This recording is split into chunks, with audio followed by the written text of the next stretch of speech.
Good evening, everyone, and welcome to our fourth Student Coach Mentoring webinar for this year. Thank you so much for being with us tonight. Glad to have a good lineup. I can see a few familiar faces. Hello, Angela. Hello, Joe. And I know Adele coming on as well. So lovely to see you all. In a minute, we'll get into introductions. But first of all, just let me welcome you to the webinar. Tonight we're talking about Unit 4, which is around about how to coach ethically and responsibly to international standards. I think we have about 8 people on the webinar tonight. So I'd love you to, I've unmuted you. If you do have any noises in the background, please mute yourself again. Otherwise, the way I like to conduct these webinars is by all of us having access to comment on and speak up about anything that I'm discussing tonight. So please feel free to continue to be unmuted, and also to put your video camera on so we can have a look at you and see who we're talking to. I think Angela, I can see you. Hello, Angela. Hello, Joe. Who else have we got that I can see? Let me see. I've got Dwayne. Hello, Dwayne. Hello, Lisa. I can see Lisa as well. Adele, I can't see you. And Dwayne, I think you were the first on tonight, so that's great to see. I'm looking forward to meeting some of you at the next next professional coach mentoring webinar workshop in Perth, and I think Shane is here tonight, and Lisa as well. So welcome to those people who are here tonight. So let's go to the next part of our webinar, which is to introduce yourself. So let me go down up to the top, and I'll just start with Dwayne. You were first on, so if you'd like to unmute yourself, just introduce yourself to the group and tell us who you are and what you're doing and where you're up to in your course. Okay. Hi, I'm Angela. I'm a secondary school teacher from Melbourne, and I've started the course this year because I want a career change. So hi, everyone. Hi, Angela. Thank you so much. Dwayne, up to you now. Okay, so I'm from Melbourne as well, from Oakley. I'm a database administrator by day, cartoonist by night, and I've started this course. I think I just finished the second chunk of the course, part 2, whatever that was. Yep. And yeah, I'm doing it because my job's half innovation, half database administration now, so I'm making the jump to innovation coaching. Okay, that's a really interesting area to be coaching in. You'd have a lot of millennials wanting to get your services. Yeah, that's what I'm hoping. That's right. Okay. Hello, Joe. It's nice to see you back again. Hi, Susan. It's good to see you too. So my name's Jo. I am a consultant, and I've started, I guess, down the path of being an executive coach for executives running transformations in organisations. So I've just secured my first client, which I'm pretty thrilled about, and I've been a long-term learner with Susan, so I'm a bit of a recalcitrant, so I'm trying to up speed and complete the course as soon as I can. That's lovely. Thank you, Jo. We know life happens and work happens and promotions happens in your case, so we try to be as lenient as we can and supportive as we can. Andrew, I haven't met you at all, so welcome. Would you like to introduce yourself, Andrew?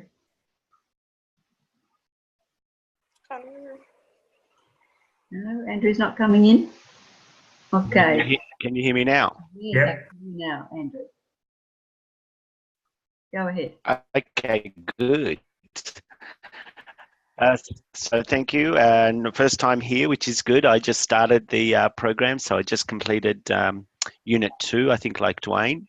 And I'm a consultant as well, and I do leadership facilitating, and I also want to include coaching in my portfolio, so I'm doing the course for that reason. And I'm based in Melbourne in North Ringwood. All right, so we've got 3 Melbourneites on tonight, which is good to see. Very good.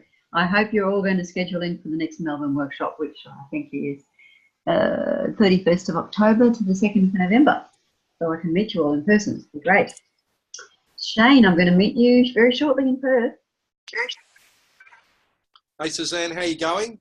Good. I may turn my camera off. I'm in a cheap hotel in Sydney at the moment, so the internet's not so strong in here, so I may have to cut it down. But started the course about a month ago. I've been coaching part-time for about 20 years and really wanted to start formalising my skill sets and going into this full-time. I've been in the corporate space, held a couple of CEO positions in the real estate industry, but my calling is coaching and training, and I want to start getting serious about it now. So thus I'm here on the course with you very intelligent, good-looking people. That's right, very good-looking people, and we can hear you loud and clear, so there's no interference at this point in time from us. And last but not least, Lisa. Welcome, Lisa. Yeah, hi everybody. My name's Lisa and I'm from Sydney. I've been doing the course now for about 4 weeks and powering through it. I think I'm just about finished module 7. I was made redundant from a long-term executive career last October and was planning on retiring. And 6 months on, I was starting to get a little bit restless, and so I did a bit of exploring on what the stuff was that I enjoyed and landed in coaching. I think I realised that was some of the stuff that had given me satisfaction. So planning on doing a little bit of coaching, but not too much, hopefully. Quality, not quantity. Yeah, that's right. It's great to keep your interest after you've retired and have some time. And it's a really worthwhile occupation. You get so much reward from talking with people and helping them out. And I think you're coming to the program in Perth next. Yeah, week after next. I'm heading to Perth next week. Yeah. So you'll meet up with Shane, and I think we have about 6 people on the course. So that's really nice from a Perth perspective. Now I think we have Adele here somewhere too. Are you there, Adele? There's a text on the screen that she dialed out. Oh, she dialed out, did she? All right. So Adele has been with us for quite a while, and she keeps coming back to her workshops, and life keeps happening for her. So Jo, you think like life happens for you, nothing towards what happens with Adele. So Good. very privileged to have her keeping on. All right. So thank you very much for being here, and it's great to see you all. And I hope that as we get time together at the workshops, that you'll come to create a community of your own space. And you can call us anytime, email us anytime. We're here to help you with whatever you're doing. And it's lovely to see people like Lisa powering on with what you're doing. And for the newbies, well, it won't take you very long either, because you've got great skills coming into the course. And for you, it will be in large part a refresher. But I think the coaching process, the coaching skills are something that we really concentrate on in the workshop. Glenda and I will be at the next one in September in Sydney, not the next one, the one after next. And I think we've got about 9 people there. So if you're interested, please make sure you put those dates into your diary. Okay, so tonight, what are we concentrating on? We're looking at 2 things tonight. The first thing is about how you establish your coaching practice and how you do that well, how you operate your coaching practice, not your business. So how you practice as a coach. Secondly, we're looking at the international standards that have been established by the International Coaching Federation, which is our course is approved by that organisation. So we need to educate you about their code of ethics and code of conduct and all of their core competencies. So there's 2 focuses in Unit 4.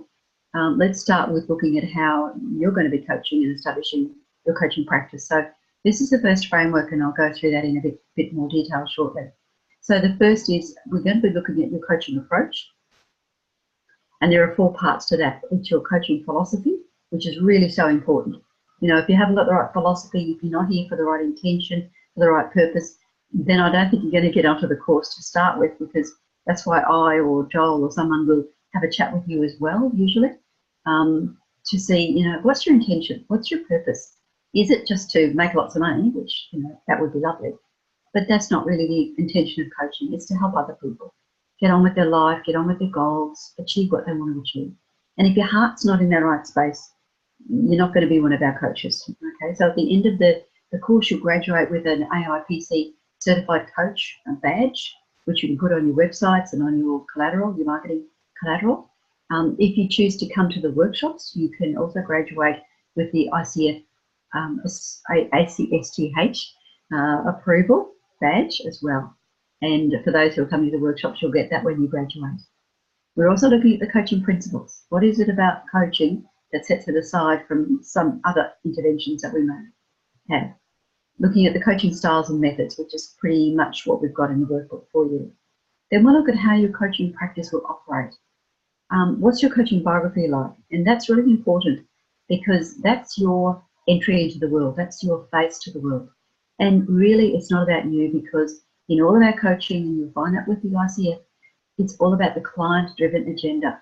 Now, there may be times when you have an agenda or the organisation has an agenda, but really what we need to do is manage both. We need to manage the client's agenda first and foremost, and if you're in an organisational setting, you also need side by side to manage the organisational expectations. But for the purpose of this webinar series and for the purpose of our work coaching programs, we focus on the first 8 units, which is about the individual. We figure that once you learn to coach an individual, then the rest is easy peasy, and you can cope with the organisational side. And if you're doing leadership, but particularly executive, we give you some explicit directions, instructions, or ways that you might approach an organisation and manage that contract that you have with the organisation as well as the client. But for now, looking at the individual, it's about the individual contract that you develop with your client. There are some forms and some templates that we give you that we encourage you to make your own. So put your own words to it, put your own logo, put your own letterhead to it, and build up your coaching template as you go forward. And there's, for example, a welcome letter that we can you can use as you wish, create your own as you wish. The one we give you as a template covers most of the things that you want to have to introduce yourself to a client. And from an organisational perspective, I mean, as an organisation, the AIPC at times provides executive coaching services to organisations, and we provide a welcome letter at times to those organisational coachees as well, if they don't have one of their own already. And the third part of what we'll talk about tonight is how you can relate to your clients. So what are your responsibilities as a coach? What are your expectations of the client? And that coaching relationship is so very important. So we've got something here from Adele and Shane. You're going to turn it off. Okay, that's fine. Okay. We look forward to getting you back on board, Shane, when you've got the camera going. So they're the 3 areas. Any questions or concerns at this point in time about the areas that you will operate your coaching practice from? Okay. As we go through, I'll just periodically ask you for any comments or questions. Just unmute yourself and let me know what your thoughts are. Okay, so let's look first of all at our coaching philosophy. The philosophy that I love is that of the NLP, the presuppositions of NLP. So last webinar, we had a whole webinar on NLP, and we looked at principally, I think there are 7 presuppositions of NLP. There are 3 that I particularly love, and I think are very pertinent to where we're coming from. First of all, there's no such thing as feedback. As failure. It's all feedback. So whether you have done something in a certain context, or with certain people, or under certain conditions, and it didn't work, it's all feedback for you that you may be doing something differently next time, rather than looking at replicating that because it didn't work. We're looking at potentially the resources that are within inside the person. So we believe that the people that we have as our clients have all the resources they need internally to solve their situation. They may need some help with, say, technology or locations or associations, but mostly if they can manage their time, they've got all the answers inside them. So we encourage them to actually dig deep and go deep surface learning to find the resources that are within. And of course, all the time we're respecting them and their view of the world, because we don't know their background, we don't know their experience, we don't know where they have trodden. So the map is not the territory, the map is our territory, but we have to try and get inside the client's map of their world and understanding where they're coming from, so that we can then match them and mirror them and then walk along with them and then lead them towards a better path, guide them, perhaps direct them at times if they're getting off track. So all the time respecting them and their view of the world, not necessarily respecting their behaviour, but respecting them as doing the best thing they can at the time and the positive worth of them as an individual. That's what we're on about. Any questions about that? I think you would all subscribe to that, hopefully. Okay, so next we're going to look then at coaching principles, which we'll talk about in a minute, coaching styles and coaching methods. So these are all ways that we start out looking at who we are, how we operate, what's our coaching style going to be, and what are the methods we're going to operate from. So here are our 4 principles of coaching. First of all, trust and intimacy. If we don't have trust and intimacy with the client, then we're barking up the wrong tree. If you're not a relationship person, if you're not prepared to set your ideas and thoughts aside to listen to the client and to build up that credibility with the client, then you're really not in the right profession. We then need to have a coaching presence when we go into our coaching sessions with the client. We need to be there, visible, present, parking our own thoughts, listening intensely to the client, reflecting back, trying to understand where they're coming from, what their situation is and what they need, and really getting into their space so that we do become part of their territory, kind of, in as much as we possibly can. And of course, there will be some ground rules that we need to follow and that we ask the client to follow with us. So there are boundaries about what we will do and what we won't do, what transgresses those boundaries. For example, we want the client to be open and honest with us, and we will be open and honest with them. Certainly, we want them to give us an idea of their situation. However, I would encourage you as a coach to give some commonalities to gain some credibility with the client, but don't go in depth with your situation with them. It's about their agenda, not your agenda. So whilst you have empathy for them and their situation, you're not meant to actually get into their situation with them, because if you do, then you become part of the problem, not the solution. So it's about stepping back a little bit, just having a little bit of space, a little bit of your own stuff happening that they don't know about, so that you can be totally present with them but still preserve yourself and your entity as a coach. Otherwise, you're no good to them as a coach if you dive deep into their situation. Any questions on that? Okay. So this is about our coaching style. So first of all, when we meet a client, when we're having a coaching session, we use a facilitation style. It's the best style to start opening up the client to what's going on for you. Tell me about your situation. Tell me a little more. When does it occur? How does it occur? We're finding out about the particulars of the situation. Is it occurring with everybody in your life, or is it just with your family? Is it just with your manager? Let's open up the conversation. Then you're guiding them to have a conversation with you about really what's the problem or what's the goal that we're looking at here. If it's a problem situation, what is it that you would want to resolve? How would you like that to be? What would success look like for you when it is resolved? Okay.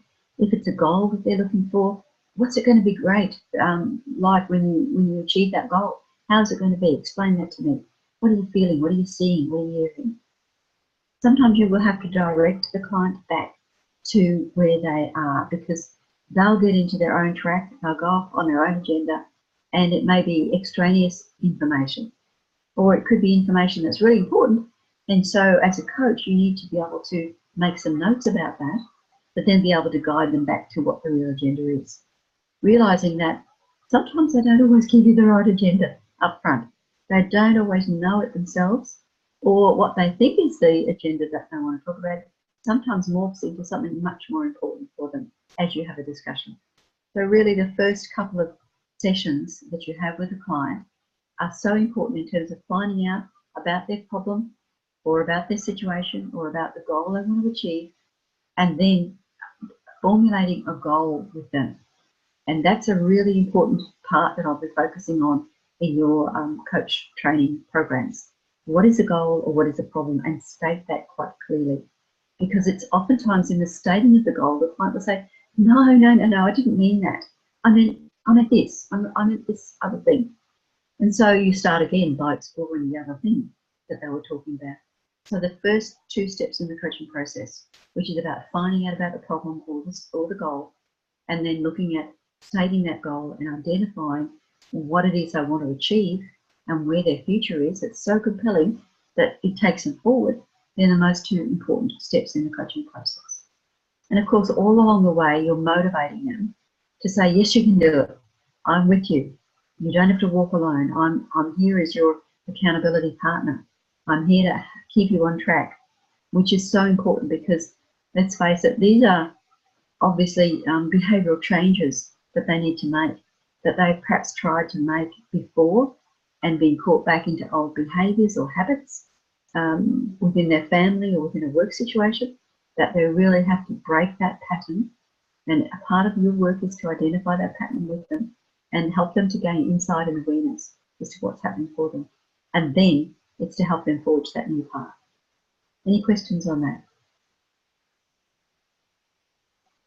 Okay.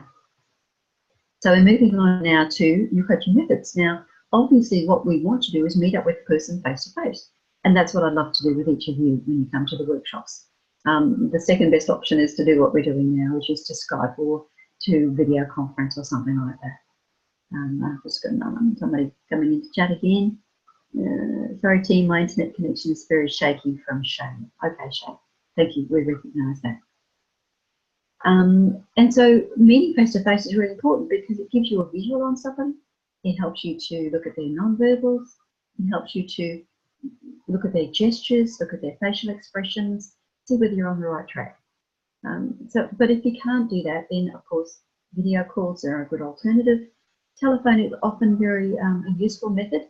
It means that you can work and coach internationally, and you'd be amazed at how quickly your audio skills develop when you're coaching by the telephone. Because what you do is you have to listen so much more intently. You listen to the silences, you listen to the breaks and the pauses, and so you then have to judge when you jump in or don't jump in. It's easier by video calls because you can take turns and you can see who's muted themselves or unmuted themselves or whatever. And of course, email is sometimes useful, particularly if you're not on the spot with somebody. Let's say they're a worker in another state or a worker with different time zones or different times of working, like a fly-in, fly-out, for example. They can pick up their coaching email when you're asleep, for example, and they might be awake, and they can respond to that, and they can have a record of what's happening. So don't be afraid of using email coaching at times as well. And let's face it, when I work with clients, it's always face-to-face. It's my first preference. Second, when we're interstate or not available, is by video conferencing. And in between, there could be emails, for example. I just want you to have a look at this, or you might want to check my resume on that. This is what I've done. Do you think this is a good application to put in for my next promotion? All those sorts of things can be done by email. So it's usually a combination of all those modalities, I think. Any questions on that? Okay.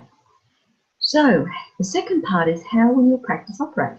So this is really important. You get your coaching biography down pat. It's a one-pager. That's all people have time to read these days. We're very busy and time poor. So there are some examples at the end of Unit 4 about developing a coaching biography, whether it's you're a life coach or a leadership coach, business coach, or an executive coach. What we always like you to do is put your photo in there, because I think it's nice for people to have a photo. You've got your name, you've got your dip of life, business, leadership, executive, ARPC, info at your email address, and when you get your website, if you're in your own business, and your phone number. That's a very easy snapshot of who you are and how quickly it is for people to connect with you.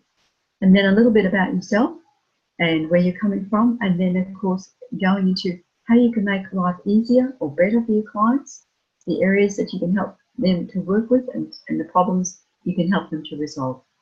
Then the last paragraph is something about your qualifications and your experience. But you go last. It's about the client and how you can make their life easier or better in the beginning. That's what you're all about. We also then go into things like the coaching contract. So there's a template there for your contract, and of course, as you become more sophisticated with your coaching and understand what clients need, and particularly at the executive level when you've got organisations to deal with, the contract becomes a bit more sophisticated, but it's a very simple, easy peasy one page at the moment. Certainly go ahead and change that, modify that, add something to it, whatever it is you would like to do. We also provide you with the templated forms. So the reason for doing that now is so that you're prepared, so that when you actually get into coaching, you've got your forms all prepared, and we give you a list of them, we give you templates for them. So by the end of this unit, you've got a coaching toolkit almost started. Well, you've already got some models and some surveys from previous units, and you're adding to that with your coaching forms. And then you're deciding, what's my logo going to be? What's the name I'm going to have for my coaching? And you may not know at this point in time who your clients are going to be. You may have some idea, but not definite. And that's fine, because it's all a growth process, a learning process for you. And as you start to coach, you'll find that clients are attracted to you, and then you'll start to figure out, what is it that I'm coaching them around? And you might get 2 or 3 areas that you typically coach them around, which you can then add and change your coaching biography. You can change your website. You can get testimonials from them. And you can then, if you need to or want to, do some group coaching with them. So we give you some ideas for that down the track as well. And the last part is, for example, your welcome letter. So here's an example of a coaching contract that we provide for you. There's a cost, there's timelines, there's options for a payment plan, etc. There's options for if you have to cancel, what are the penalties for cancelling, if there are any. I would always suggest that you get your money up front before the coaching session starts. It's good business practice for people to pay for it up front. And how they pay for it, whether it's cash, direct deposit to your bank. There's a little thing called a Cube, I believe, where you can take Visa and MasterCard payments. You can buy it at Bunnings for about $20. So that's probably a very good thing to do if you're not going to get a hold of PayPal or something like that on your website. And I see now that PayPal is actually making it easier for people to get a PayPal Cube as well. So that makes it so much easier than having to go through the rigmarole of signing up your company and getting it verified, etc., etc. So I think in terms of business systems, and we don't go into it in the professional coaching diploma, we do in the life coaching diploma, the business systems are becoming much more affordable, much more easy, much more approachable, I think, in terms of allowing people to do business, particularly small business, when small business is about 93% of our businesses in Australia. There's also a client details form, and the only comment I would make on that would be, do not collect any information that you don't need. So, for example, don't collect people's children's names, partners' names, unless you need it because of privacy reasons. And you have to, if you're sending out emails, you have to allow an opt-out process or an unsubscribe process so that they can unsubscribe as well. Then you'll need to have a tracking form to track. Now, whether this is done on paper or whether it's done in an Excel spreadsheet, to coach what sessions you're up to, have you set the invoice if you're going to invoice to an organisation. I'd suggest you don't invoice individuals. You may provide them with a receipt, and things like Xero or MyOb or whatever online coaching accounting software is really what I encourage you to get.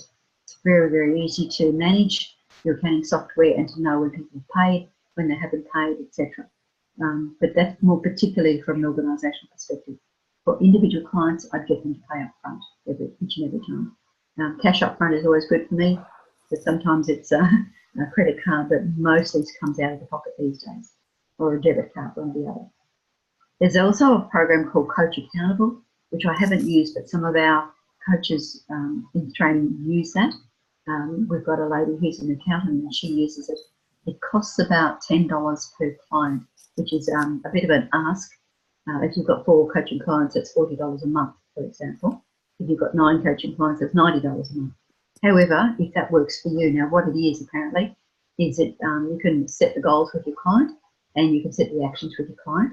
You can both log in and the client will go in and they will do a progress report on their goals and their actions every week. You can log in from your end and you can see what's happening from a client perspective, whether they're doing what they say they will do or whether they don't. So I'd encourage you to have a look at that if you're into online coach training and keeping people accountable that way. And of course then there's a welcome letter, which is covering a lot of the things like the Dear Jane letter. What if you decide coaching is not for you? If it is for you, what to bring? Encourage people to start a journal for their coaching and to do some reflections every night on what they found successful, or even just the positive things that they've done every day and the things that have happened to move them forward. So in every one of our coaching, I know one of our coaching students provides a little coaching journal to his clients as soon as they come on board. And that's a nice thing to do. It's a little gift, a little present for them, and they appreciate that. And then they can bring the journal back with them every time they're coaching. Any questions on any of that before we go on? Susan, I've just got a quick question, just in relation, so I'm not up to module 4 yet, but I soon will be. I'm just wondering if there's any possibility of getting access to any of those pro formas, those templates and so forth ahead of the module, or I really need to wait until the module 4? Jo, you can go to the member site and download any of the workbooks right now. Beautiful. Great. Thank you. And usually all those are in the appendix. Yes. So you can just cut and paste them. Okay. Put them into your own format. Okay? Brilliant. Thank you. The thing with our program is we don't require you to strictly stick to what we've put in the program, except when it comes to the coaching approach and coaching process. Mm-hmm. I have another question. So that's great. Thank you, Susan. I'll go and do that. So I've just secured my first client, and the way that I've done that is got them to commit to a minimum of 6 coaching sessions and to pay for that up front. Is that normal practice? Like, somebody else advised me on that and I wasn't really sure, but given that I'm here tonight and there's an opportunity to ask a whole stack of other coaches and yourself, what is is that about right, or? It depends. That's the answer. I can't tell you. It depends. What I'd encourage you to do is try to just chat here again. Have you got this one? Great job on your first client, Jo. Says Shane. Thank you, Shane. What we suggest is that if you've got an individual client and there's a problem, for example, they should hit it very quickly, properly. So what we try and encourage you to do, well done, Jo, is to get the client to come in every week for, say, 3 or 4 weeks. So usually we would recommend weekly for the first 3 or 4 weeks, then fortnightly, and then monthly. Now, over a 6-month period of time, that's usually about 10 sessions, right? Mm-hmm. Now, the idea for getting an understanding of the client situation up front is so that we can understand how long is it going to take to get this problem resolved.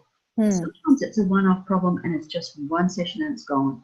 But if it's like a career promotion, for example, or I want to do better communication-wise or relationship-wise, it's probably a 6-month process to change those behaviours. So you get an idea of what might fit for the client, okay? So then it's up to you to recommend, look, I think given your situation and your coaching needs, that it will take 1 or 3 or 6 months of interaction. Mm-hmm. Are you up for that?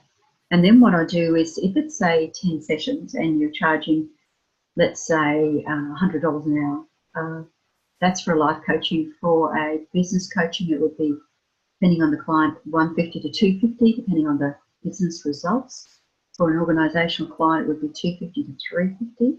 If it's a corporate client, it might be $350 upwards. Okay. Yeah. Yeah. But then you've got to go through the machinations of going through an organisation. So is your client an individual? An individual, but it's being paid by a corporate. So, yeah. So, all right. So in that case, I would invoice the corporate. I don't know what you've charged.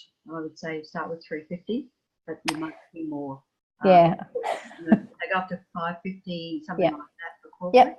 Yeah. Depending on your background and your experience. Mm-hmm. And I usually would give 10% discount if they pay for the whole lot upfront. Okay. So if you've got 10 sessions at $550, 5,500, 10% off upfront. Is that right? Yeah. Yeah. Okay. So there's an incentive there to pay upfront, and even for individuals, I would encourage them to pay upfront. Now, some of our, for example, HR people who might do coaching and a bit of HR consultancy, they have signed up clients for $1,000 a month over a 12-month period. Mm-hmm. And that could be for business clients as well, because you're dealing not only with coaching the owner, but you're dealing with advising on the business and having better results for the business. So coaching at that level is often combined with advising or consulting or whatever, and therefore you can charge more. Okay. Did that answer your question? Yes, thank you. Okay. All right. Any other questions for anyone else? Okay. So let's look at now at your responsibilities as a coach. This is the third area. Now, it's well and good to get money from the client, but you have to do some work too, and you have to be responsible. So the things that you would look to being responsible about is helping, first of all, getting self-awareness and insight into your client. So by asking the questions, the appropriate questions at the appropriate time, and the powerful questions, you want to develop self-awareness and insight. So you want to take the client out of the dark and into the light. But you want to do that by asking questions, not by telling them, because that's mentoring, but just asking around. Now, oftentimes there's things that you know, or you think you know, as the client goes through their scenario, that you'd love them to actually say, oh, this is the answer. But you can't actually prod them, and you can't poke them, and you can't lead them. So it's a very powerful questioning that you need to have on your side to get them to their own insight. Once they do that, they can see, oh, what was impossible now seems to be possible. And that's your skill as a coach, to guide them into what was impossible, what are the barriers, how can I make it possible for them? And then to lead them into the SMART goals. You know, what's specific, what's measurable, what's attainable, what's realistic, and what's the timelines for you to achieve those goals. Now, usually I find that most people will do that part of their coaching pretty well because they know about SMART goals. Where I find that we need to actually be a bit more aware is about accountability, because the client will come up with some actions, but they may not always take the actions. So from an accountability perspective, you are holding the client accountable. That's part of your role, to take those actions. Now, if they come to you the next week or the next fortnight or next month, because in organisations often you can't get people, we've got executive coaches in organisations, and they can only get people at the director level, leader level, once a month, which is a long time in between. So there's a big space there for them not to do what they did, or there's a big space for them to do what they said they were going to do. But it's holding them accountable. So, client, you said you were going to do this last time we met. What have you done about it? What's the result? And the client will say, oh, blah, blah, blah. Or the client may say, oh, I didn't get time, or we had people coming to visit, or whatever. There's excuses, and blame. Don't accept the excuses and the blame. Still hold them accountable, okay? Accept the facts of the situation, but don't accept that they couldn't get on with what they were doing, because they're really not committed to what they're doing, and they're not committed to coaching outcomes, and they're not committed to their future. So this is where you have to challenge them gently, but challenge them still, so that they know you're not just going to be there to listen to them and walk away. You're going to be there to have a good use of your time and make sure they have a good use of their time as well. Any questions about that? Okay, so we have also the expectations of the client. What do you expect of the client? And the third thing, if we're looking at, is the coaching relationship. So let's look at those two things together now. So your expectations of the client. We want them to be open for business. We want them to be open to discovering new things about themselves, new things about their colleagues or the world around them, new opportunities, new ways of doing things. Take off the blinkers. So we want them to be honest with us, to be really truthful about their situation and what they have done or what they haven't done, and acknowledge and accept that responsibility. One of the most powerful questions you can ask is, for what part of this situation are you responsible? That's a really confronting question, but it's such a powerful question. You have co-created your relationship. Every one of you on this course have co-created your being here. And you are responsible for your learning. You are responsible for the journey that you're on. So accept that responsibility, embrace that responsibility, acknowledge it to yourself, and just get on with it. I've been doing some talking with the executive coaches lately, and some of them, I think some haven't even responded to me because they're busy. However, that's not an excuse. I do expect that they will call me back. I do expect that, like Joe, we'll have a chat. And that, even if it's 5 minutes of your busy time, I expect that you will be calling back your clients as well, and that they will be responsive to you in the same way. And in terms of the coaching relationship, I think we touched on in the earlier webinar the fact that it's a horizontal, it's an equal powered relationship. There's no power distance between the coachee and the coach. The coachee comes with all of their situation, their baggage, their barriers, their whatever they've done, what has worked, what hasn't worked. And the coach comes with your skills as a coach. And we'll talk more about your skills in Unit 6.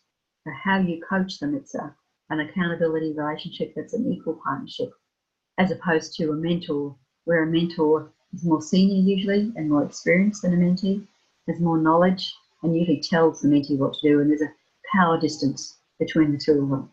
So the relationship is different. Now, oftentimes mentees can coach, but coaches don't usually mentee.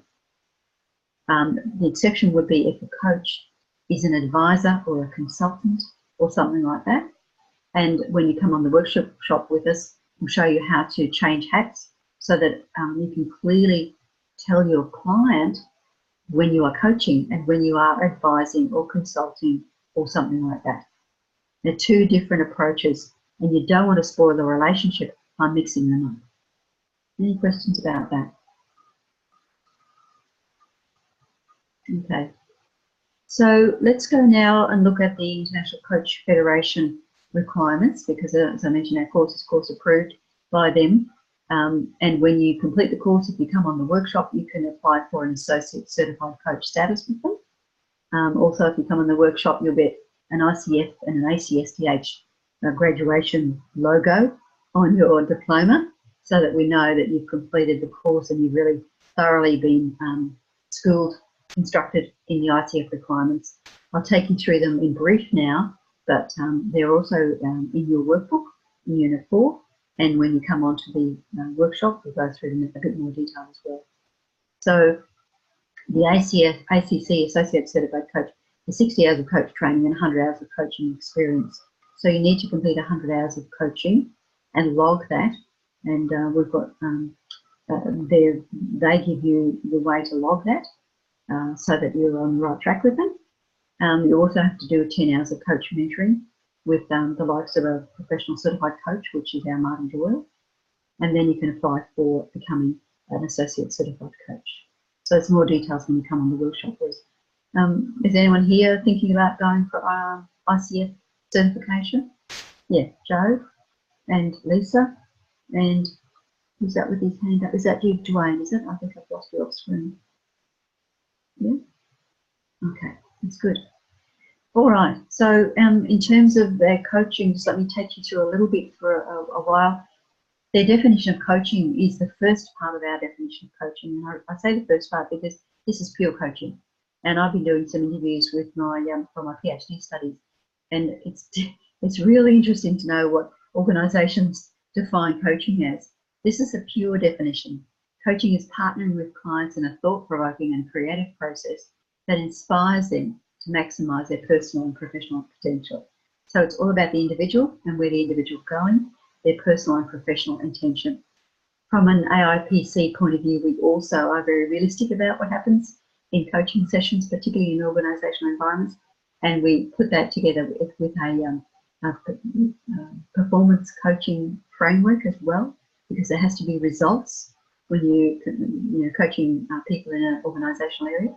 And also there has to be a very supportive relationship in the organisation as well from a manager point of view to support that client with their coaches, with their coaching. The second part, an ICF coach agrees to practice their core competencies and pledges accountability to the Code of Ethics. So we take that as a given. We ask you to develop your own core competencies, your own code of conduct and ethics. You can just adopt the ICF if you wish, but certainly we will teach you along the lines of the core competencies so that you're aware of that.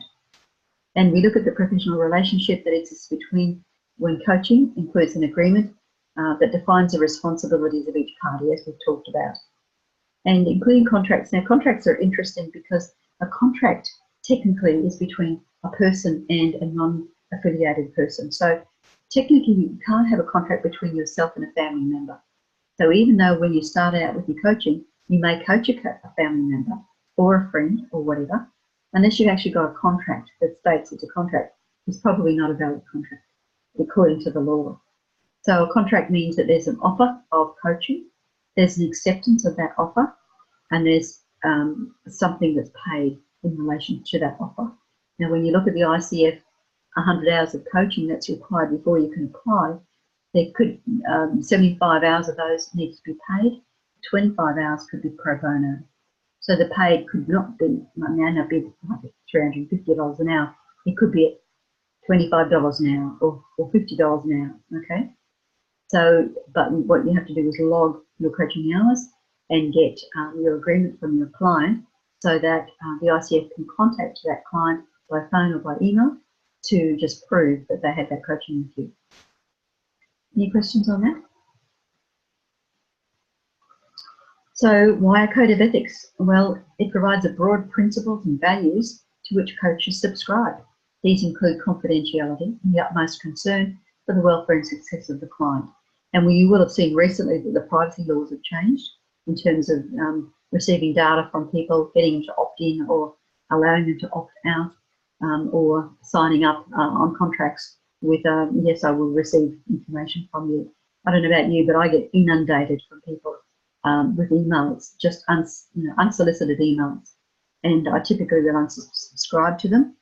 And I also get inundated with phone calls, to which I'm very abrupt, I might say, but also very polite in as much as I can be, to say that, look, I didn't ask for your call and I do not want to receive your call, and would you please take me off the list?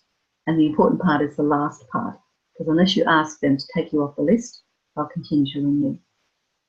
So the Code of Ethics provides the rules of the game, the rules for coaches to use in many of the specific situations that a coach might encounter. Any questions so far? Okay.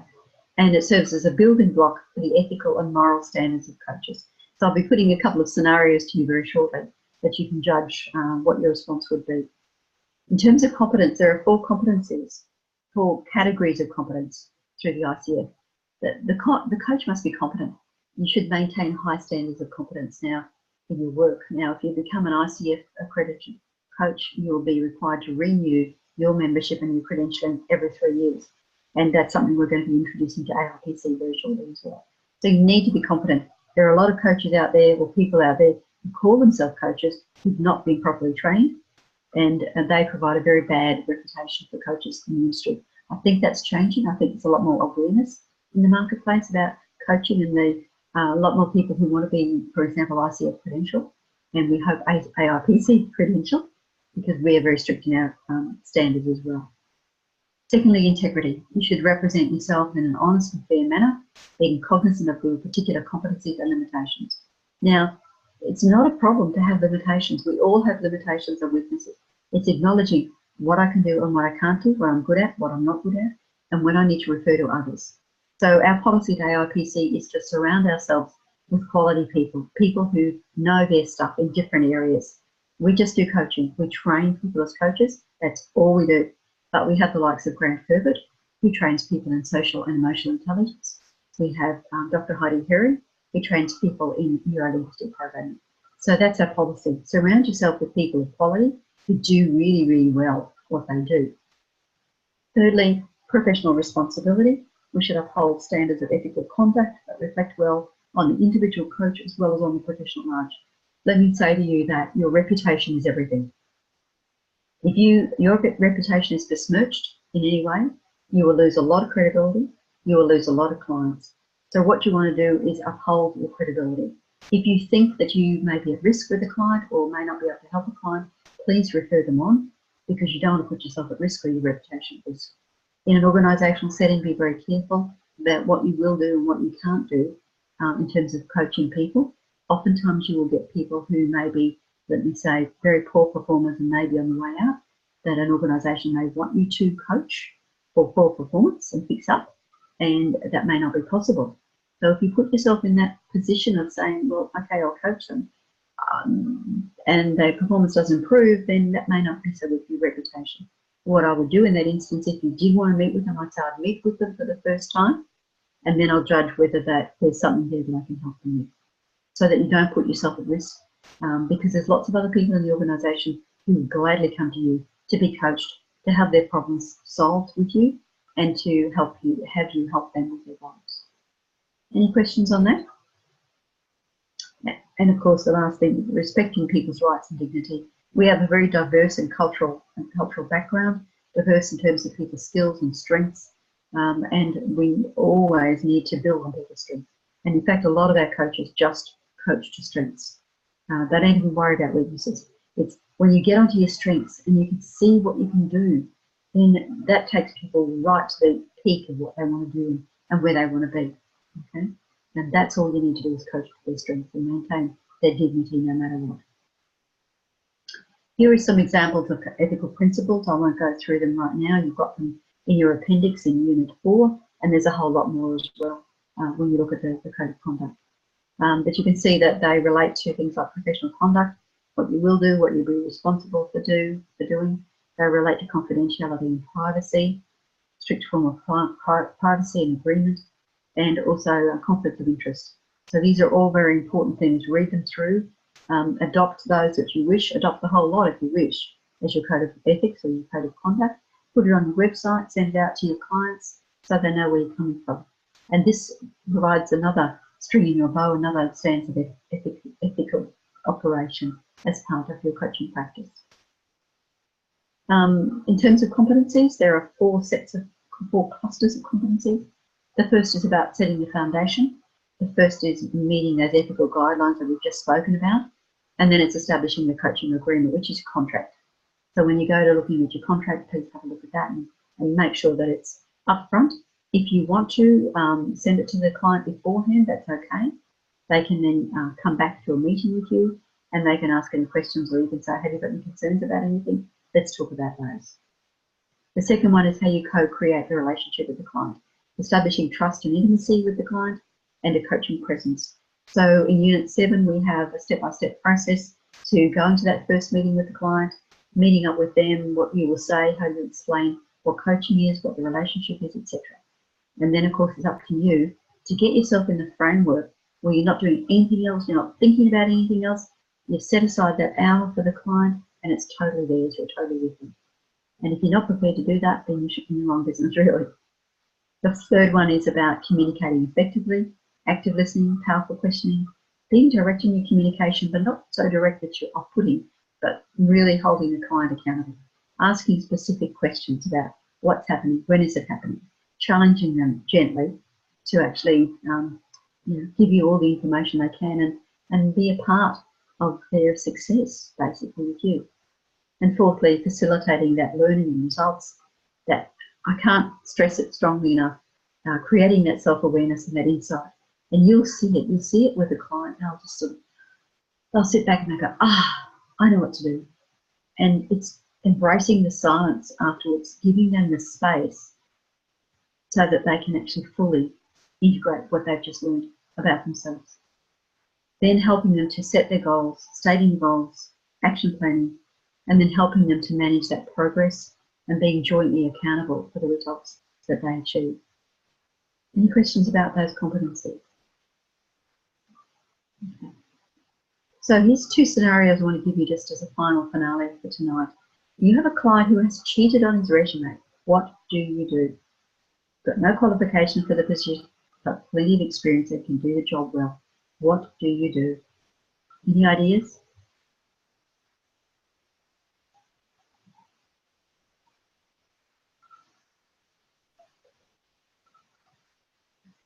Have a conversation with him, maybe ask, I've read your resume and I've noticed that, you haven't put your qualification there. I'm wondering why. Good question. You're just putting it out there and stating it, wondering why. Excellent question. And then he can give you the account of what happens or whatever. So what if he says, for example, I don't have the qualification, but I really wanted the job. What do you do then? Do you do anything? For me, I think there are a few degrees. I know that that's probably not the right answer, but if he's a doctor and he's clearly not a doctor, it's very black and white what the answer is. That's right, Lisa, that's right. I think that, there are some degrees there. Yeah. So it depends on the circumstances or the job that he's doing. If it's a technical expert job and it's life-threatening or it's a legal thing maybe, then maybe you have to go and report that person, or rather than reporting, what would you do instead? I think I'd be trying to elicit them to take the action like you are Absolutely. in all your coaching.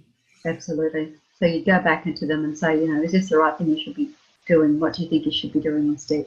Okay. And you try to get the client to fess up and own up and you know, go back and rectify what he has done or she done. Any other thoughts? This is a real situation for one of our students. She applied for a job and she didn't have one of the key competencies that they were looking for. And she actually said to them, and she got the job, and she said to them, why did you give me the job? I didn't have this key competency. And you know what they said? They said, because you were learning coaching. So that made up for it. And obviously she wasn't a doctor, it was a HR position, I think. So there was no life or limit risk or legal implications of it. And for that reason, you know, if you've got the skill and if you've got the will, you can develop the skill. And I'm sure she could. She's a very smart lady, and she could actually pick up what she didn't have. But as you say, Lisa, if it's a medical or a legal or something where you really do require the qualifications, then ask that question of your client, try to get them to fess up and to do something about it differently rather than yourself. Susan, can I just clarify something? Because when I look at this scenario, it talks about cheating on the resume where you've got no qualifications. Does that mean that they don't have the qualifications but they have the experience, or that they don't have qualifications but on their resume they say they do? They don't have their qualifications, but on the resume they say they do, but they've got plenty of experience. Right. So, yeah, they're actually fudging that they've got a qualification. Okay, good. Yeah, and it does happen. I mean, it happens at university level as well. People could come in and say they've got this, that, and the other. And it beats me why HR doesn't check qualifications. It really beats me, because you think they would, but it has happened even at senior government levels, for example. So if you find out that a client is fudging and being unethical, like it could be in a business, for example. Let's have a look at this one. What's the next one? You've got a client who's cheated on their tax return. What do you do? They haven't included all their revenue, for example, so therefore they're not paying the right GST. They might have falsified some expenses to reduce the GST. What do you do? Any thoughts here? I think it's similar to what we've just talked about. It's really bringing it to their attention about how bad that is and what sort of actions they should be taking to do it. And again, it depends on what degree of fudging has been going on, whether you would then, threatened, I guess, to take action for them if they don't. Yeah, well, it's difficult, isn't it, to threaten to take action? I mean, here, the implications and consequences are for the individual. In the previous one, the implications are for potentially the organisation and their clients. So it's a bit of a different ballgame. Here, the implications, if, let's say they're a business owner, are really on them. They could go to jail, couldn't they? They really could. So I think if you can point out to them the consequences of their action, and then get them to do the right thing, or go back to their accountant or whatever. But the thing is, would you have this person, let's say this is a business owner who's cheated on their tax, would you have them as a client? Yeah, I was going to ask you about that, Susan. I think in both cases, is it something that you would want to have that sort of discussion? Because I don't know that I would want them as my client. And I would probably want to make that clear to them up front as soon as I find this out, if they're not willing to take responsibility for it. Exactly. And that's really the point of it all. This is not ethical. What they're doing is not ethical in either case. And therefore, you don't operate with clients who are not ethical. So you either get ethical or I'm not your coach anymore, right? And I think that's probably the best position that you can be in, that you're not a party to it once you find out. Once you find out and have a conversation with them, then you say to them, I need you to take some action to get yourself back into an ethical way of operating. And when you do, come back to me and let me know what's happened, okay? But if they don't come back to you, then I wouldn't lose sleep over it, because, and you would rigorously write in your working notes what you have said and what you have done, right, in case it comes back to you. Because you've got to protect yourself too as a coach once you find that out. Now, I don't know that in either situation you would go to the employer or you would go to the tax office. I don't know that you would, because there's not a life and death situation, unless, as Lisa said, it's a medical situation or a legal situation. Then you might actually ring into the medical board or the legal association or something like that. So this person is practicing without the necessary requirements because of the life and death particular situation. Within an organisation, let's say they're running a restaurant, it's not life and death if they cheated on their tax return. But certainly they're being unethical in their practices.